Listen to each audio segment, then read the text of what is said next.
Okay, so today I'm going to give you a review slash explanation of a very rare piece of hardware originally released for use with the PS1, but yeah, it actually also works quite nicely with the PS2, which is yeah, just incredibly fantastic as it will clean up the jittery 480i signal of the PS2 really quite nicely.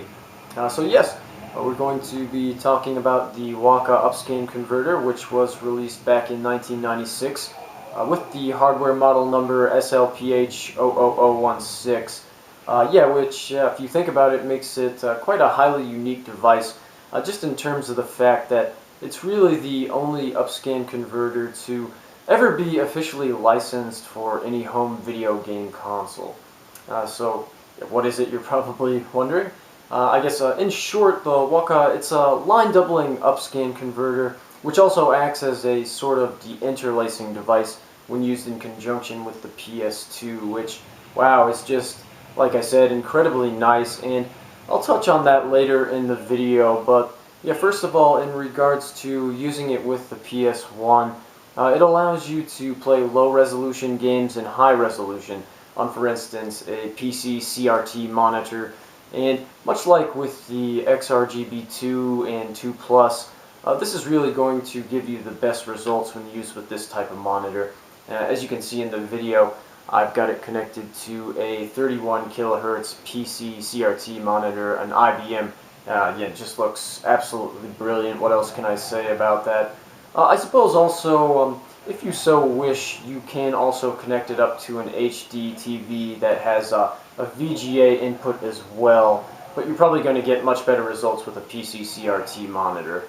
And yeah, so that's the basic idea of what it allows you to do, but I'll go into greater detail and sort of elaborate on that a bit.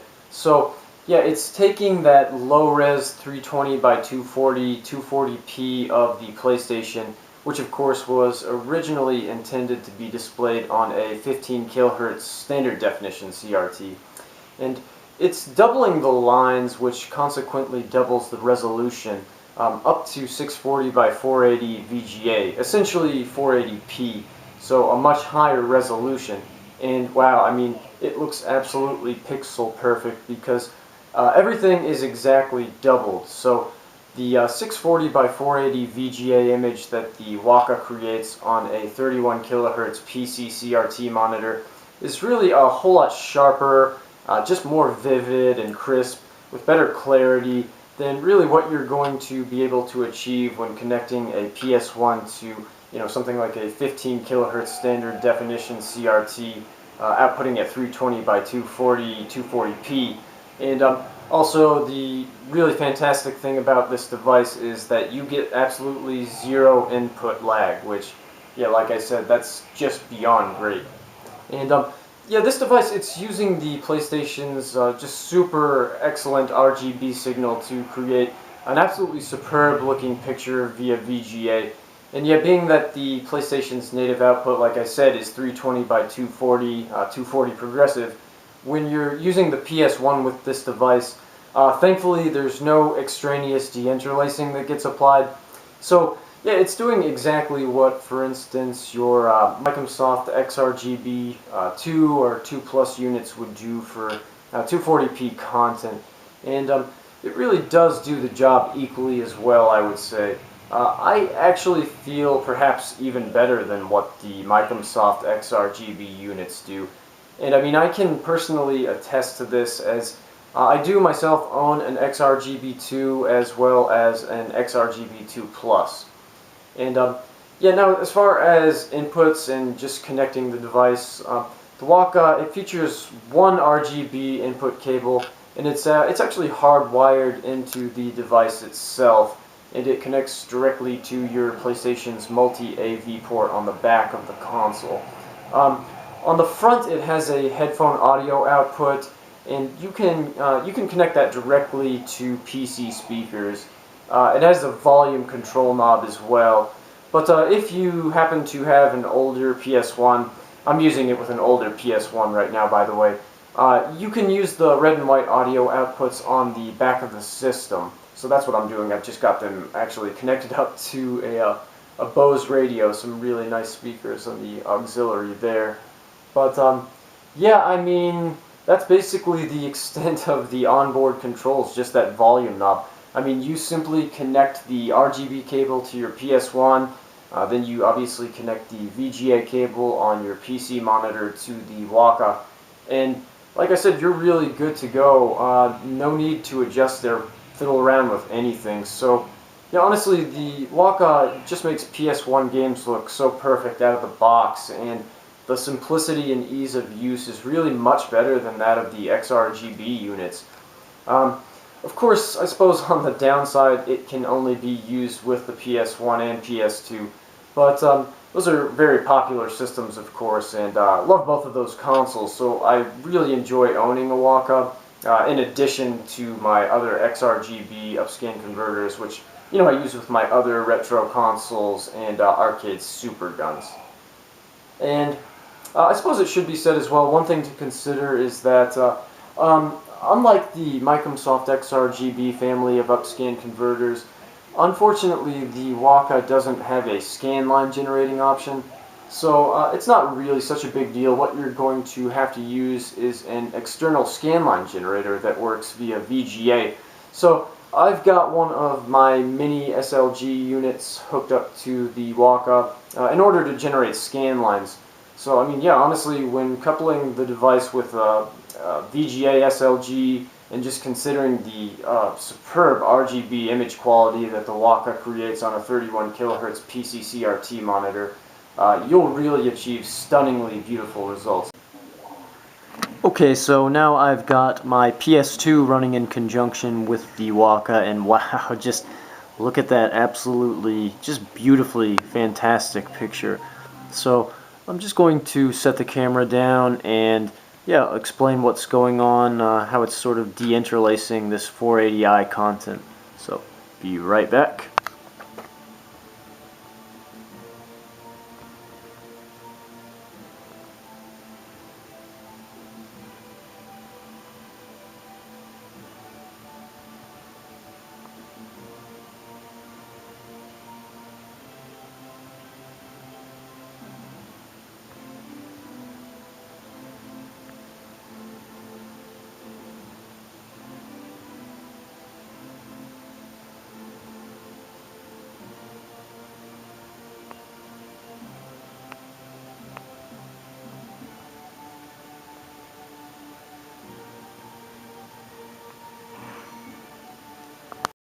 Let's talk about all the immense benefits that the Waka provides for a console that runs the vast majority of its games in just, what can I say, just really nasty 480i. So, yeah, most all 2D sprite-based arcade games were originally designed to run in 320 by 240, 240p on a 15 kHz CRT arcade monitor, or at least resolutions somewhere close to 320 by 240. You know, there tends to be some slight variation from PCB to PCB, but many years later, when these classic arcade titles were ported over to the PS2, yeah, sadly, the vast majority of the time they were reprogrammed and just rendered in really nasty quasi-high-res 480i.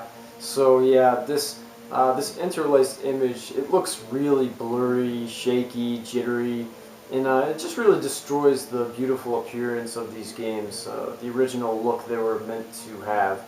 So yeah, a bit about 480i. 480i is it's 240 complete lines per field or frame, where every line is drawn every 1/30th of a second. So yeah, you know, you do get scan lines, but just very weak, very faint, and alternating in terms of appearance. And it just looks to be, wow, it's in a convoluted mess of just constant jittery motion. It's something that, yeah, it's kind of just really tough to look at. It'll give you a bit of a headache after a while. But yeah, the Capcom Classics collections, Taito Legends, Memories collections, as well as Ibara and Mushihimesama really come to mind in terms of being great titles that will really work with the Waka quite nicely when you've got a PS2 running in conjunction with it. So yeah, thankfully, deinterlacing the image via the Waka, it's going to make them just look immensely better. Since the vast majority of PS2 games, like I said, run in 480i, yeah, the Waka, it acts as sort of a deinterlacing device in that it employs a method of single field-based doubling. So yeah, very similar, to the Microsoft XRGB units. But yeah, so basically, in order to greatly reduce all of the horizontal flickering, it's taking every other frame and it's shifting it towards the adjacent frames. And yeah, the Waka, it's actually shifting the frames one line more than what you will find with the Microsoft XRGBs. So yeah, the Waka, it ultimately is creating a much more stable 480p image from a 480i source, such as the PS2. And yeah, it actually does the job much better than, for instance, like I just mentioned, the XRGB 2, 2 Plus, or 3. In terms of deinterlacing the PS2's 480i image. And, well, a little bit of, I suppose, for real authentic, actual 480i deinterlacing, something like a newer Microsoft XRGB unit, the FrameMeister, that's going to yield better results for actual, true 480i content. And that, it's going to entirely just eliminate all of that horizontal flickering. But actually, for the sort of faux, fake high-res 480i titles, i.e. games that were originally designed to run in 240p that are now running in 480i on the PS2, the single processing employed by the Waka, it's actually going to yield much better results. So it's great news for fans of all the great shmups on the PS2, such as Ibara, Mushihimesama, and all of the great ones on the Taito and Capcom compilation packages, such as, for instance, Eco Fighters from Capcom Classics Collection Volume 2, which I have running right now on my PS2. So yeah, I mean, the Waka, what can I say? It's an unbelievably nice solution for the ugly 480i issues that have really always plagued these great games that were ported to the PS2. So, I mean, in conclusion, we're taking something that was meant to run in 15 kilohertz 240p, that was ported and unfortunately just rendered in horribly ugly 480i on the PS2. The Waka employs its form of deinterlacing, which looks slightly better than that of the XRGB units for this kind of specific task. And of course, like the XRGBs would do, the Waka Up scans from 15 kilohertz to 31 kilohertz at 640 by 480 VGA, and it just really drastically improves the image quality, so much so in terms of if you were going to compare it to what you're going to get with these PS2 games at 480i via composite S-video or component on just a 15 kilohertz standard definition CRT TV. But yeah, that is a brief overview explanation of this really rare and just awesome little upscan converter device made specifically to be used with the PlayStation 1. And yeah, years later when the PlayStation 2 was created, it actually ends up working fantastically with that as well. So I hope you guys enjoyed a little look at this, and yeah, appreciate you watching. Talk to you soon.